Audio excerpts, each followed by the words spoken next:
Hi voice it's day 17 in woman. காலைல ஒரு டீயை குடிச்சிட்டு நாங்கள் ஆஃபீஸ் போகிறப்போ இன்றைக்கி பெரிய சம்பவம். காலங்காத்தாலே ஏதோ டீ பிடிச்சிக்கிட்டு இருந்துச்சு. கிட்ட போய் காமிக்கிறேன், இருங்க, வெயிட் பண்ணுங்கள். உங்களுக்கு தெரியுதா, பயங்கரமாக தீ பிடிச்சிக்கிட்டு இருக்கு. இது என்ன ஆயிருக்குன்னா, எவனோ ஒருத்தன் சிகரெட் அடிச்சிருக்கான் பாத்ரூமில் உட்காந்து. இது ஒரு பாத்ரூம் கண்டெய்னர். சிகரெட் அடிச்சிருக்கான், அதுதான் தீ பிடிச்சிருச்சு. நல்ல வேளை யாருக்கு எதுவும் ஆகலை. ஸோ இன்றைக்கி எங்களுக்கு இன்ஸ்பெக்ஷன் இருக்குது. இப்போ நம்ம நண்பர் ராம் பண்ணுறது தான் வெட்டிகாலிட்டி இன்ஸ்பெக்ஷன். அது என்னன்னா, இதில் மேலே ஏறி விழுந்துடாமல் மேலே ஏறி அந்த ஒரு 2 செல்லுக்கு இடையில இருக்க ஜாயிண்ட்டை அவர் செக் பண்ணுவோம். அது 4 கார்னரில் நாங்கள் ஃபிட் பண்ணிடுவோம்.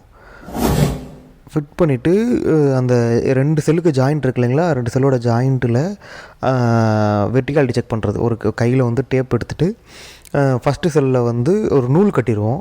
வெர்டிகாலிட்டினா ஹரிசாண்டலாக வச்சு அப்புறம் செக் பண்ணால் ஹரிசாண்டலாக வச்சு அதை செக் பண்ணலாம். பேர் வெர்டிகாலிட்டி ரிப்போர்ட்டு, ஹரிசாண்டலாக வச்சுமே செக் பண்ணலாம்.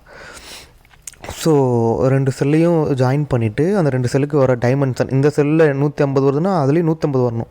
158 வந்துச்சுன்னா 8 வேரியேஷன். இந்த மாதிரி ஒரு ஃபிட்டப் இன்ஸ்பெக்ஷன் பண்ணுவோம். இப்போ நீங்கள் மேலே பார்க்குற ட்ராயிங் இருக்குல்ல, அதுதான் அந்தது.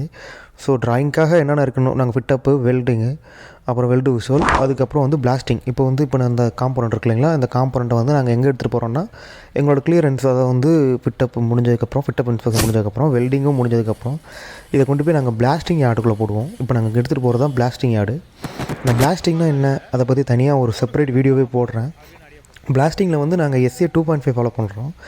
SA 2.5 மீன் சீடன் ஸ்டாண்டர்டு. ஸோ அப்புறம் நான் வந்து அப்படியே நேபாளி கடையில் வடையை சாப்பிட்டுட்டு நேற்று மீன் வாங்கி வச்சேங்க.